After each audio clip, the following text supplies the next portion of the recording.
Всем привет, дорогие друзья! Я рад вас приветствовать на нашем с вами канале «Гениально. Все очень просто». И сегодня я хотел бы с вами поразмышлять над тем, что такое Бог или Творец, другими словами.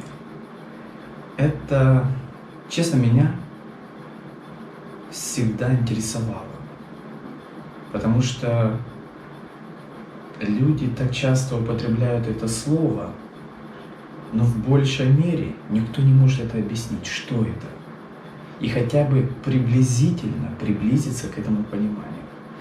И сегодня я, можно сказать, пофилософствую, побуду с вами вместе. И просьба такая: всем убрать скептицизм и просто окунуться в маленький рассказ мой, какой будет исходить. Не критиковать сначала, выслушать, а потом примите свое любое решение. Может, что-то вам понравится, что-то не понравится. Это индивидуально. Мы свободны в своем мышлении, и это прекрасно. Что такое Творец? Я как задавал себе такой вопрос. Творец — это Создатель, который творит. Творит? Ну, не вытворяет, конечно. Творить — это создание чашки, создание кофе, создание растения, создание человека, создание животных, создание планет, создание вселенных и создание бытия. Само бытие, прошлое, настоящее, будущее, есть Творец. Соответственно, если Он создал, Он включает в себя все это. Это, как знаете, необъятный без границ шарик. И мы все находимся в нем.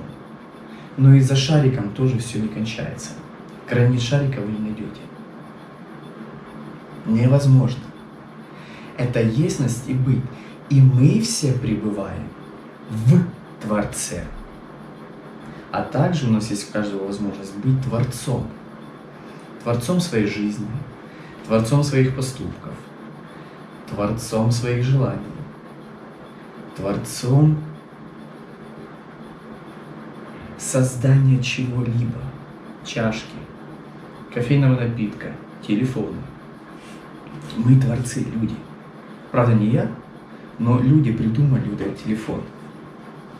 И неважно, эти знания были переданы или еще как-либо, но человек это создал. Человек есть творец телефона. Соответственно, когда я задаю вопрос, а кто создал меня? Ну, понятно, что я родился от мамы. А от кого мама произошла? В теорию с обезьянами, конечно, это не моя версия. Это чуть-чуть, как я говорю, это для первоклассников можно, и то не прокатит уже в современном мире.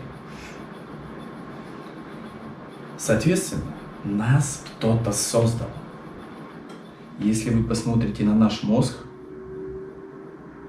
хотя бы по телевизору, послушайте ученых, которые рассказывают, вы поймете, что это не могло просто так эволюционировать. Это было создано кем-то, чем-то или как-то.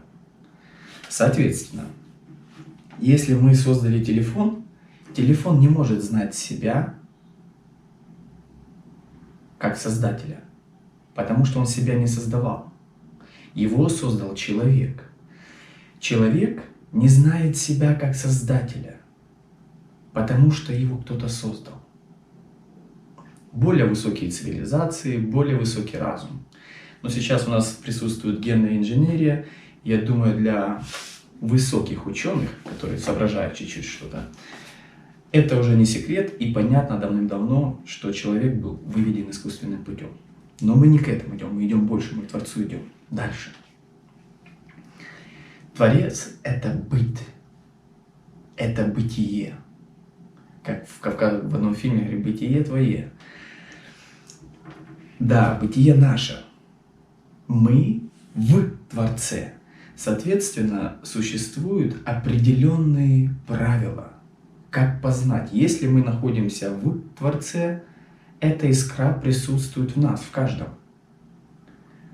То есть если капелька, и в середине тоже вода этой капельки, там пустоты нету.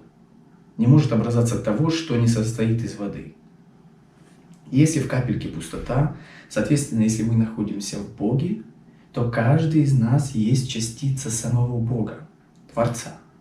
И неважно на каком эволюционном уровне, будь то животное, будь то человек, будь то да даже дом, он тоже это все энергетическая субстанция. Кто занимается энергетикой, он тоже понимает физикой, что все состоит из энергии. Соответственно, энергия тоже находится в Творце. И неотъемлемая часть его. Творец нас всех создал. И мы созданы в нем и из него. Это многое пытались передать мудрецы все, учителя, более духовного развития. Но сейчас уже до этого дошли и ученые. Бог, Творец.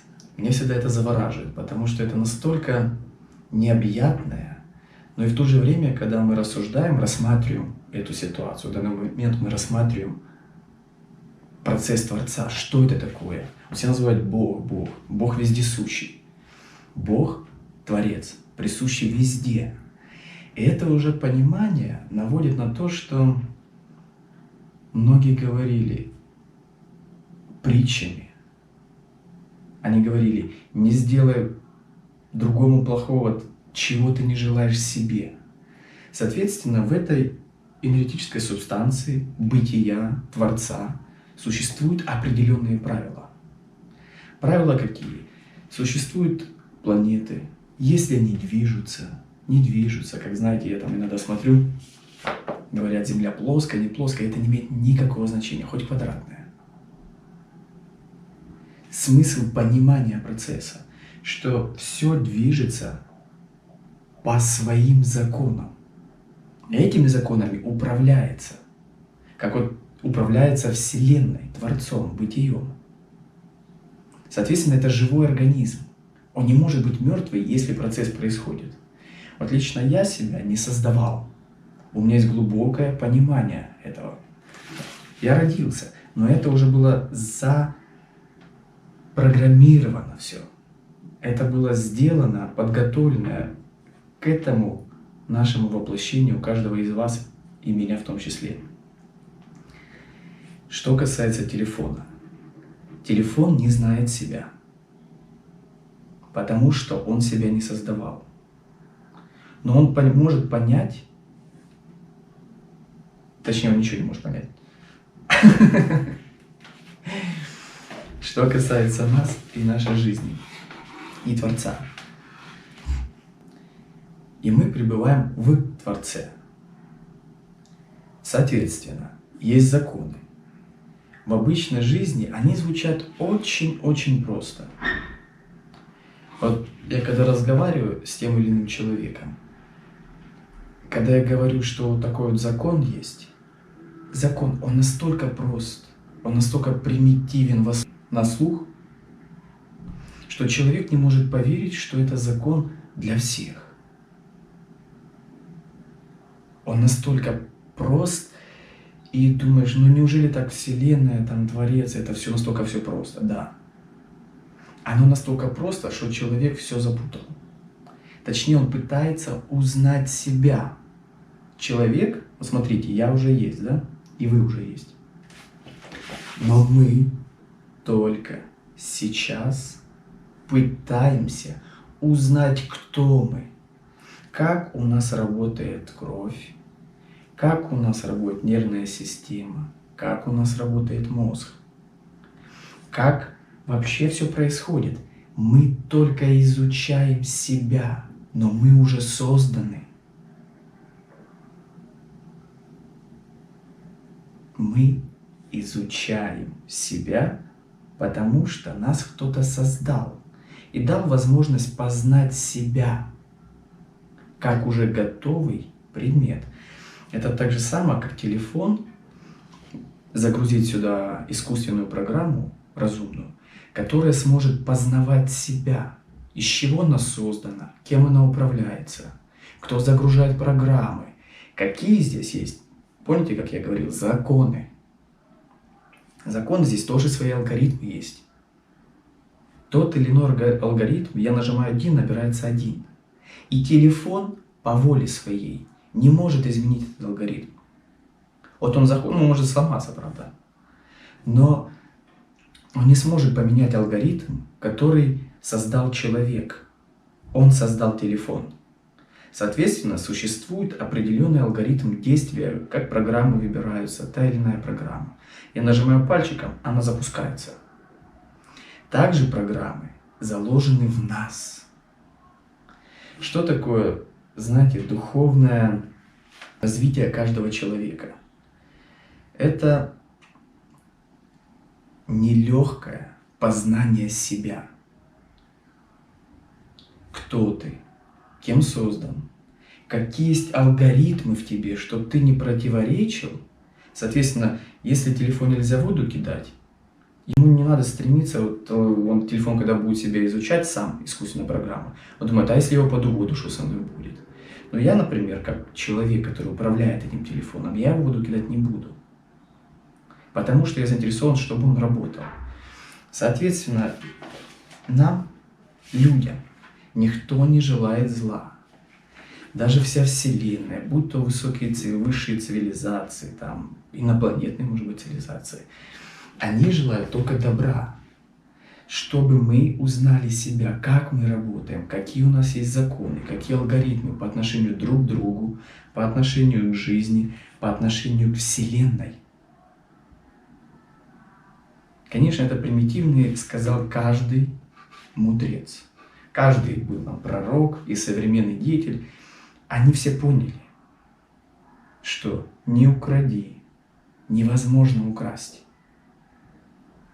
У себя самого невозможно украсть. Ты попадешь в яму потом, у тебя украдут. У твоих близких украдут. Если скажешь, а пусть у меня воруют, украдут близких, чтобы тебя сама жизнь сама зацепляет, чтобы ты понял, что этого делать не надо. Украдешь здоровье, у тебя украдут здоровье. Сама жизнь, потому что она живая. И когда человек усваивает эти простые алгоритмы, их заповеди мы говорили, что только не говорили, но я называю это обычные правила на планете Земля, которые созданы Творцом, более высокоразвитой субстанцией. Соответственно, когда мы это знаем, мы приближаемся к счастью и пониманию нашего Создателя. Его называют Творцом. Как человек, он только может к этому приблизиться, когда он на своей личной практике попробует применить все эти качества. И только тогда в нем раскрывается это качество – понятие осознания Творца. Осознание. Не какая-то слепая вера. Человек сам себе понимает, а эти же алгоритмы все работают, они все живые. Отношение друг к другу, отношение к друзьям, отношение к жизни. Быть честным самим собой. Не с кем-то, а самим собой. Когда ты будешь честный самим собой, ты будешь с другими такой же. Да, многие не будут понимать. Да, на Земле все люди настолько разные, так как в школе. 1, 2, 3, 4, 5, 6, 7 классники. Первоклассники, понятно, что не поймут эту информацию, о чем я говорю. И тоже на это есть свой закон. Потому что не будет хватать энергии в человеке, чтобы это осознать. В спорте это, если человек не подготовленный, он не сможет пожать штангу весом 150 килограмм, если он до этого не жал. Она его придавит. И он говорит, я не понимаю, как вы ее жмете. Но спортсмен, который подготовлен, он ее выжмет. Соответственно, в духовном это так же самое. Если человек подготовлен как? Если он уже в течение лет 5 как минимум, 10, это не маленький срок, практикует, не укради, ничего ни у другого, не обзови, не осуждай ни в коем случае. В этом человеке накапливается энергия самого Создателя. И тогда человек может понять очень многое, чего те люди, которые это делают, не понимают. Это небольшая школа в Творце и с Творцом. Мы продолжим эту тему рассматривать в дальнейших видео. Спасибо, что были со мной. Всем прекрасного настроения, дня. И вам привет с солнечной Анталии.